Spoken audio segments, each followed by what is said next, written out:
வணக்கம் மக்களே. நான் குலசேகரப்பட்டினம் முத்தாரம்மன் கோயிலுக்கு தான் வந்திருக்கிறேன். வருஷம் நான் இங்கே மாலை போட்டு வரது வழக்கம். இந்த வருஷம் தசரா முடிஞ்சதுக்கப்புறம் தான் வர முடிஞ்சுது. இந்த ஊர் பண்டைய காலத்தில் குலசேகர பாண்டியனுக்கு அம்மன் காட்சி அளித்ததுனாலேயே குலசேகரப்பட்டினம் அப்படின்னு பெயர் வந்திருக்கு.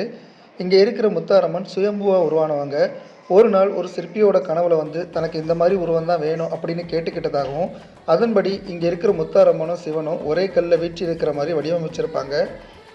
இந்த மாதிரி நீங்கள் வேறு ஏதாவது கோயிலில் பார்த்துருந்தீங்கன்னா கமெண்டில் சொல்லுங்கள். இங்கே சிவன் ஞானமூர்த்தியாக காட்சி தராரு.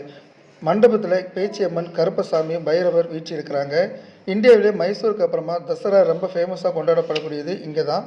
நவராத்திரி முதல் நாளில் கொடியேற்றத்தோடி தொடங்கி 10 நாளும் ரொம்பவே விசேஷமாக இருக்கும். 10வது நாள் அம்மன் கடற்கரையில் சூரசம்ஹாரம் நடைபெறும். அதை பார்க்குறதுக்காகவே தமிழ்நாட்டில் எல்லா இடத்துலேருந்தும் லட்சக்கணக்கான மக்கள் இங்கே வருவாங்க.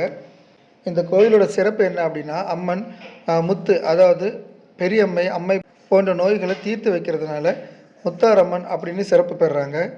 கோவிலை சுற்றி அஷ்டகாளிகள் இருக்கிறாங்க. நீங்கள் வந்தீங்கன்னா கண்டிப்பாக பாருங்கள். இங்கே மக்கள் அம்மனுக்கு நேர்ந்துக்கிட்டு தசரா டைமில் வேஷம் கட்டியும் தீச்சட்டி எடுத்தும் நேர்த்திக்கடன் செலுத்துவாங்க. பக்தர்கள் என்ன வேஷம் போடணும் அப்படிங்கிறது இங்கே இருக்கக்கூடிய பூசாரி முத்து போட்டு சொல்கிறாங்க. அப்படி இல்லைன்னா அருள் வந்து ஆடக்கூடிய சாமிகள் சொல்கிறாங்க. தசரா டைமில் மட்டும் இல்லாமல் வருஷத்தில் எல்லா நாளுமே இங்கே ரொம்பவே விசேஷமாக இருக்கும்.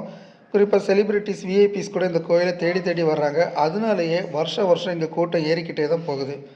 இந்த கோயிலை பற்றின ஃபுல் வீடியோ வேணும் அப்படின்னா கமெண்டில் சொல்லுங்கள், நான் போடுறேன்.